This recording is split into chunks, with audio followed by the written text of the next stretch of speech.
Hi, I'm Helen, and this is Why Mums Don't Jump, busting taboos about leaks and lumps after childbirth, all the stuff that happens to your pelvic floor that no one ever talks about. Incontinence, prolapse, pelvic pain, problems that affect millions of women, 1 in 3. I'm one of them. I have a prolapse. My pelvic organs fell out of place after the birth of my second child 5 years ago. And if you told me then I'd be speaking about this stuff out loud, I would have told you to give your head a wobble. Hi, welcome back. What a great response to the last episode, which I'm saying has now totally, officially, properly made Vagits the collective noun for pelvic floor tech. I'm glad you enjoyed it. Fun times today too. I've done a little catch up with my pop club. If you're new to the podcast, these are a couple of women who, like me, have prolapse and live in my local area here in Manchester in the UK, and we met through Instagram not long after I started all of this. We share all our ups and downs of pelvic floor dysfunction, and we hit it off straight away. So in series 1 we recorded one of our chats, and it prompted a bit of a thing where other unofficial pop clubs started up in other parts of the UK, and it's still happening. The details are on my blog and in the show notes if you want to get involved, and they're just really fun, and I thought it would be good to have a bit of a catch up. So we did, and we touched on all kinds of things, from birth injury and the impact on your mental health to surgery and having another baby. So this is Jess and Skye, not their real names, being their usual raucous selves. Pop club formed in Didsbury, and now it's taken worldwide. It's true. Three women met for cake and coffee. Who knew where they'd be now, or where their vaginas would be? Let's find out. So, someone in New Zealand was on there this week asking for a buddy in New Zealand. How cool is that? I love that. I think that's brilliant. It's really good. That's a really positive thing to have come out of all this, isn't it? Yeah, definitely. The only positive. Connecting people. Well, here she goes. Hang on. Haven't you got some positive news to share? Oh, yeah. I'm confused what I've shared before. Yes. I've had a baby. Congratulations. Congratulations. That's amazing. It is amazing. It is. I did it. Where is he? I want to see Yeah. him. He's in bed, you know. You are joking. How old is he? He's 3 months. Well, I say in bed. I've started the new routine. The new routine is we have a bath. Like, they have a bath together, and then we go into my bed and we read 2 books while I'm feeding, and then I read the third book just with him. Oh. Yeah. How's Big Brother getting on? Yeah. Well, yeah. No, Big Brother's okay. He is. He found it difficult, let's say, in the beginning. Bless him. Everyone's like, how's it going with baby? Like, fine. Baby's fine. That's a doddle. Like, it's a toddler. It's a toddler. But no, he's doing okay as well. So, yeah. You look really well. You always say this. I was just literally looking on this camera thinking, I look haggard, but thank you. That's what I said to Skye. I was like, do you know what? I was actually thinking as I joined late, and I was looking at your like cameras and stuff, and I was thinking, oh God, I look really old. And I was thinking, Helen looks really light. And then I was like, she'll have good lighting because she knows how to do it all. See, well, it just goes to show, doesn't it? Because I thought exactly the opposite, and I don't have good lighting at all. And all I'm seeing is wrinkles. Anyway, you know, we're all gorgeous. We're all absolutely gorgeous. On the outside and on the inside. Well, that's debatable. Yeah, no, exactly. So should we do a catch up then? Should we find out what's going on? So we'll start with big news then. The big news, the new baby. New baby. Elective section. Right, okay. Because obviously I knew that, but let's talk about it a bit, because for loads of women who have a prolapse, the idea of going on and having another baby is a massive... Terrifying. Yeah. Terrifying. Was it for you? Yes. I think, the thought of having another baby after my first was absolutely terrifying. And I think I actually was in my head about that for 2 years. I feel like having a second child has kind of,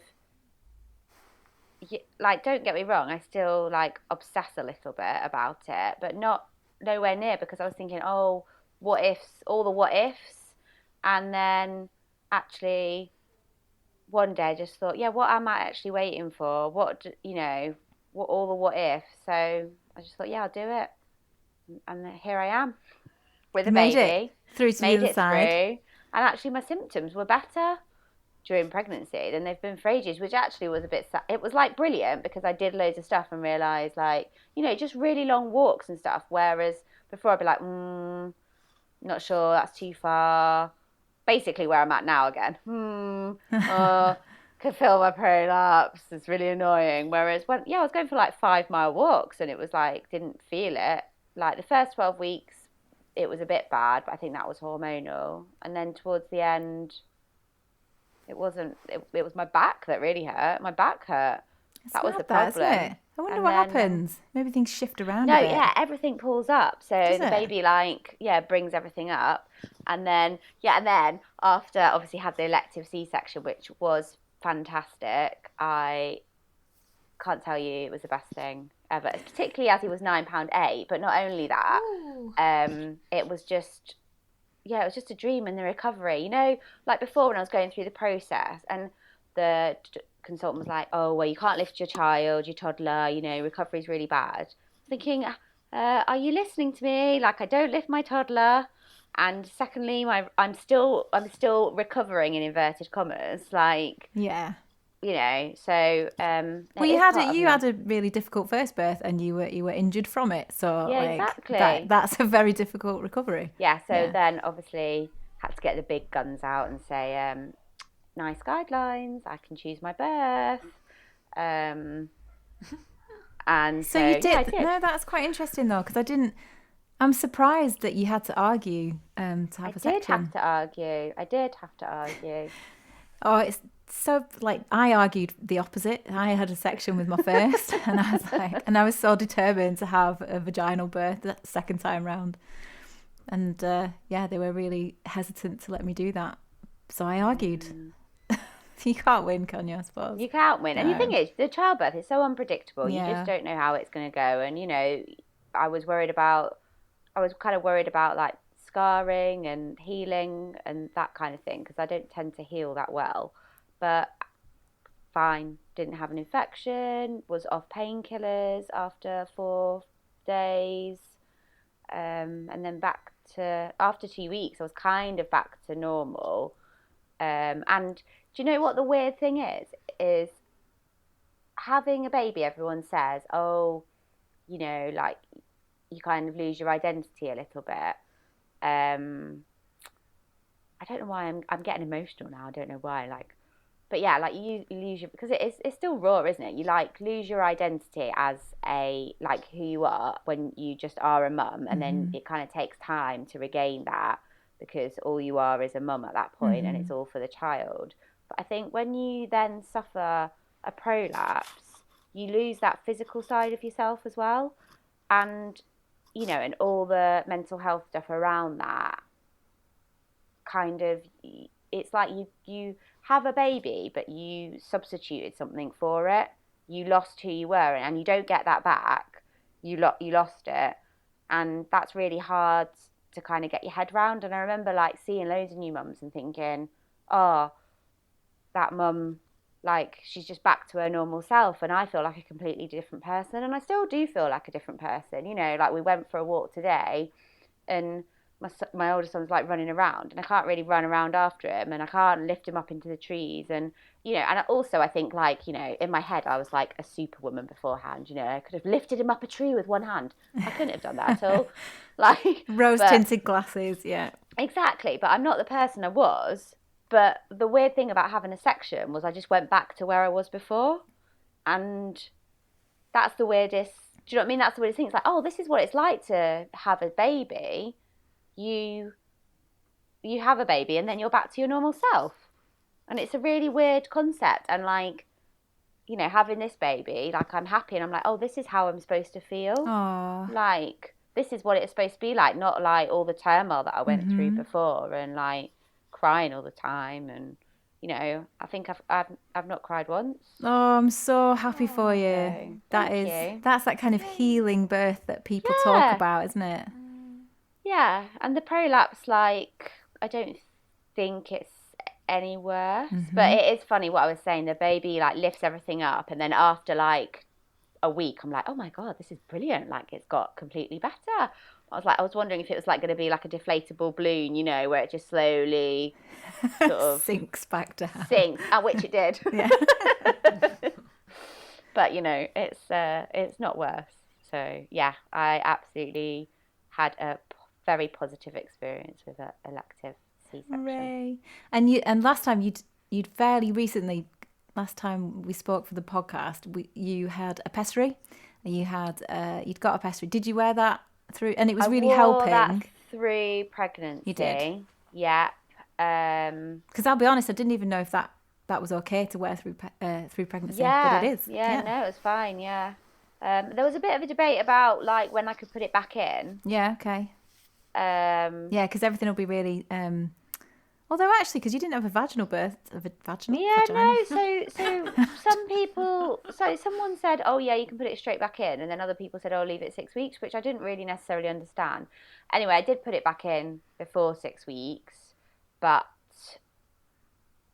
I'd taken it out. I didn't feel like it was doing much, so I probably need to go and give them a call, see what the answer is. But yeah, no, generally I'm doing okay. I would say if anyone is considering elective C-section out there, is to make sure that they write you up a prescription for some Movicol or something like that on the wards, because the constipation is really bad from the drugs that you take or that they give you.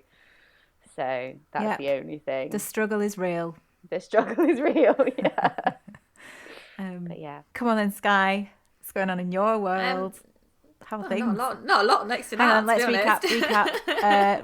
recap. So I'm trying to remember. So you, obviously when we met 4 years? No, how many years ago? 3, 4 years ago, something? 3 years. You'd had surgery for your prolapse. Mm-hmm. Yeah. What kind of surgery was it, or is that too complicated? It's a posterior repair of the vaginal wall. I think they kind of go in and strengthen it and things. But so that was when my son was about 18 months old. I had the surgery, and he's nearly 4 now. Nearly 4. And then and that had kind of worked for the prolapse, but you had some other like nerve pain and different things that were going on, right? So it kind of worked for the I think I went in knowing it was never going to be 100%, you know, and they kind of prepped me for that it was never going to be perfect, I guess. But it is better, and when I have bad days with it, I have to tell myself, look, this is so much better than what it was before. So that, you know, and I saw the consultant a few months ago now, and she said, you know, structurally it looked pretty normal, so that's good. But I had nerve damage. I had an assisted delivery with forceps, and I had some nerve damage ever since. So I have like pain with that. But to be honest, I think it is slowly getting better. Don't get me wrong, there are bad months where it's way worse again, and you're like, why has this happened and what's going on? But you know, like the last couple of months have been fine again. I think last time perhaps we spoke, it was, I don't know when it was now, a few months ago on set, and it had flared up quite bad at that time. But honestly, since then, it's not been too bad at all. I've had about a bad week or two where it's just kind of gotten worse, but then it's settled back down again. So, you know, I'm hoping that if that's the way it's got to be, you know, now that I can manage that. If I know that when I have a flare up, it's not going to be forever, and I can just kind of manage it. But yeah, they did give me some like painkillers, like for nerve pain. But to be honest, because it's so intermittent, I'm kind of reluctant to take them.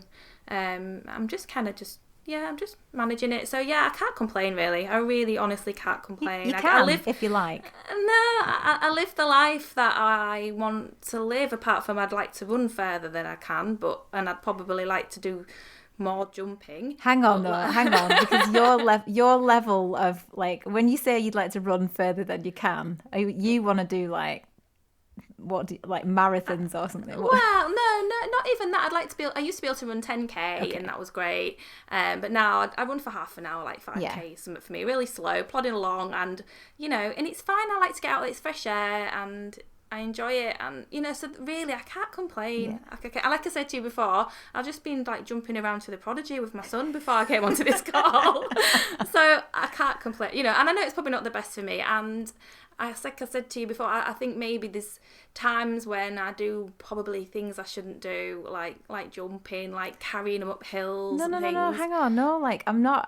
I think when I started out on this whole journey, whatever you want to call it, I was like, don't do this, don't do that, so much fear, doing the wrong thing, shouldn't be doing that, blaming myself. I'm not having that anymore. Like, don't be reckless, go gently, find a way to train yourself in the appropriate way to get to where you want to be. Maybe don't be going for marathons or whatever, but don't be feeling bad for trying stuff. To be honest, I don't, and I just do what I want to do. And honestly, like, things are, if I look back to what it was like, say, this time 3 years ago, it was pretty dire, like, it was really bad. The prolapse was bad, the pain was really bad, and things are different now, and, and this is... Nerve pain takes ages as well, like, to heal or to change. Of course it does, yeah. So, but, maybe if we do this call in, like, 3 years' time, who knows, it might have gotten better. Maybe we'll all be doing a marathon together. I just ran down to the shop and back. It was fine. So things are good. Things are all good. Yeah. How are you? Are we allowed to talk about that? No, yeah. Save that for after. Should we save that for after? Oh, no. Okay. No. How are you? Well, I'm great. No, I think so. Last few weeks, it's been giving me a bit of jip, the old prolapse, just a bit present, just a bit like bulgy. But I haven't been doing my exercise or my pelvic floor exercise. I've just had a few weeks of just, I don't know, those weeks when it just doesn't come, nothing comes together, and you just can't be bothered to do whatever you're supposed to be doing. And I think that's why, really. And so I was just feeling a bit more symptomatic, but I'm back on it again now. I'm back to trying to do... So my way of doing it is I do like 3 sets of pelvic floor exercises a day, whenever I can, whenever I remember. And I try and do my little park run a couple of times a week. And then I try and do maybe like a low impact HIIT class or a Pilates class or that sort of stuff in a week. So I try and do all that. And I find that when I do all that, I feel much better. But how much of that is like psychological and how much of that is physical, I don't know. But I have also this week finally got around to asking for a GP appointment so I can get a referral to go back to the pessary clinic. Ooh, the pessary clinic. Ooh, the pessary clinic. But I did, so much fun. I did ring up the pessary clinic just to see if I was still on the books, and I wasn't. And they said there was a 6-month waiting list. 6 months? Apparently. So we'll see how that goes. I hear good things about the cube pessary. And I tried a couple of rings a while back, and I just didn't really feel the benefit of them. So I'm just wondering had a if cube that... and she rated it massively. She thought it was really good. Yeah. You can't leave it in, can you? That's the only thing. You have to take it in and out. But do you know what? I was thinking about that, because today I was thinking, like, actually, I'm getting to the point now where I want to run or do more. Not quite yet, because I've still just only had a baby. Yes, I'm not going to make that mistake. Not going to be running at 3 months. No. Sit down. Eat cake. I don't know why I've put it off for so long. I think I was a little bit like maybe thinking if it doesn't work, I've like lost a life. Do you know what I mean? Like, this is like, maybe this is one of my last things that I'll try when or if things get worse. So maybe I was just kind of like saving it. But that's just crazy. So I thought I'll just see what happens. I think it's a good idea for exercise and stuff. That's what, or like if you're having like a heavy duty day, actually. It's just the faff of it. Like, that's what I like about the ring. It just stays up there. Yeah. Even though it hasn't been, the ring with support was helpful during pregnancy, and maybe I'll try it again in a bit, but yeah, like I feel like I would like something a bit more heavy duty, just to. Can I ask you Heavy something that you duty. don't have to answer? Yeah. So there's two things that people tend to think about pessaries. One, that they're for old ladies, like they are too young to have one. And then Oh yeah, that's what they get told. yeah, and then the second thing is that they can't have sex with them in. Yeah, no, you can have sex with them. Apparently, I don't know. No, Are you saying? Did you say can or can't? you can. Yes, yeah.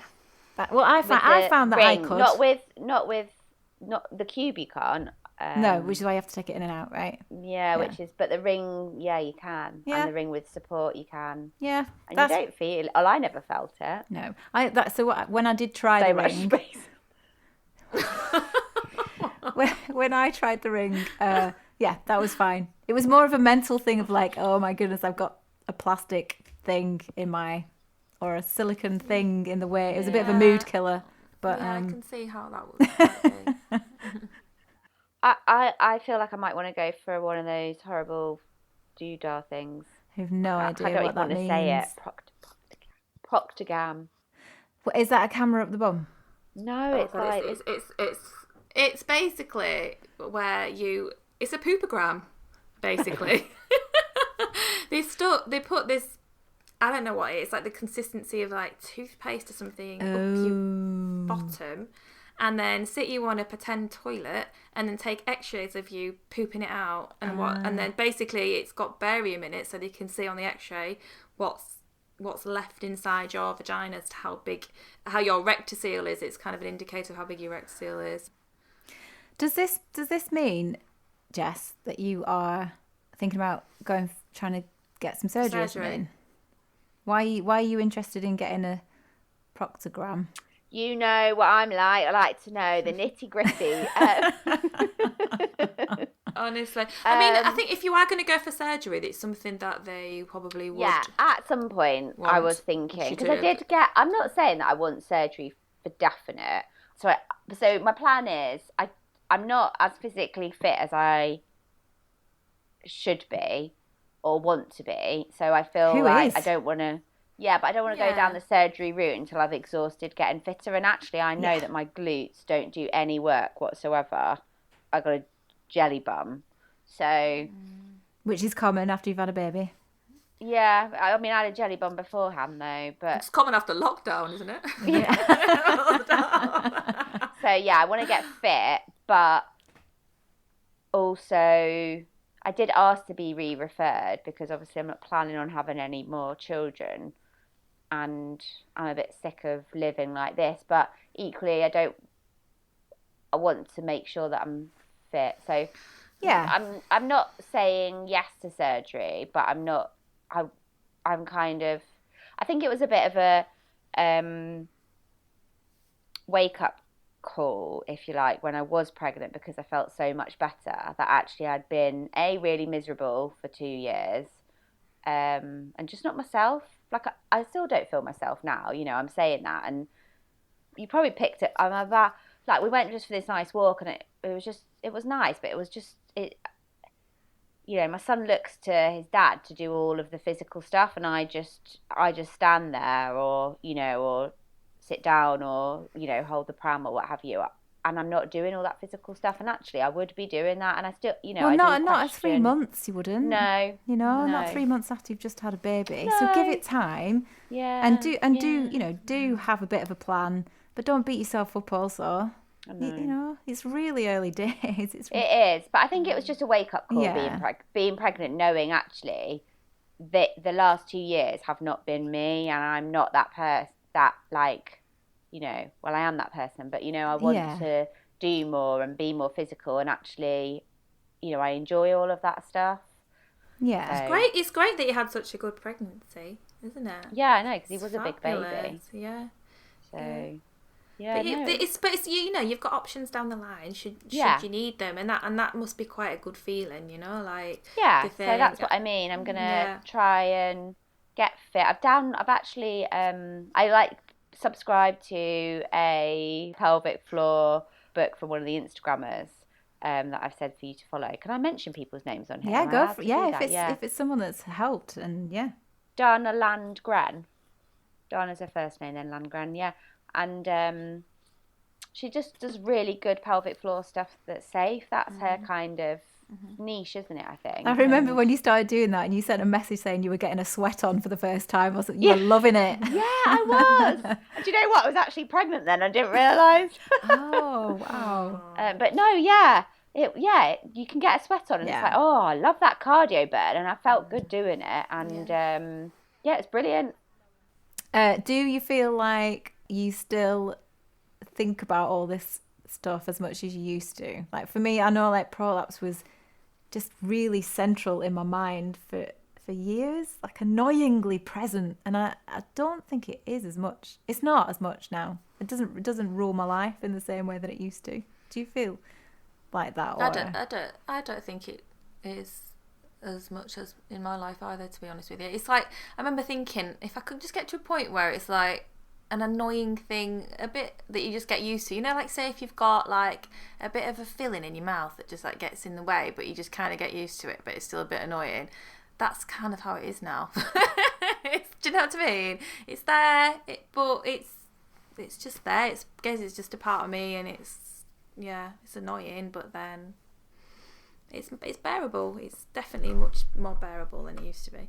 Yeah. Yeah. No, I would agree. I don't think about it as much. I mean, do you still get the mirror out as much? Well, you will laugh. When you're thinking about your prolapse 24/7, literally every hour of every minute, you know, anything is a plus when you don't think of it that often. Yeah. So yeah, I don't think of it actually that often. Or if I do think of it, I don't ruminate on it. Yeah. So like I walked up the stairs and I was like, ugh. But I wasn't like, oh God, what's it look like? I'm going to get the mirror out. No, I wasn't like that. Whereas I probably would have been. But I did get the mirror out the other day. Today, actually, I don't know. I thought, I'm going to have a look to see does it look any worse? I don't think it did. So that was good after having a baby. Is that the first look you've had in 3 months? Yeah, probably. Whoa. Wow. Maybe once before. Yeah, I know. I had to ban all the mirrors. It's really annoying. I've actually got no proper mirror to look now. So it's just like a makeup mirror. These two crack me up. I'm not sure how much we've learnt there, but I very much enjoyed it, and I hope you did too. And obviously, none of it is intended as medical advice. The next episode is inspired by a lot of pestery chat that was happening on my Instagram a couple of weeks ago. There's definitely misunderstanding and misinformation around, so we're going to go on a bit of a deep dive. That's next week on Why Mums Don't Jump with me, Helen Ledwick.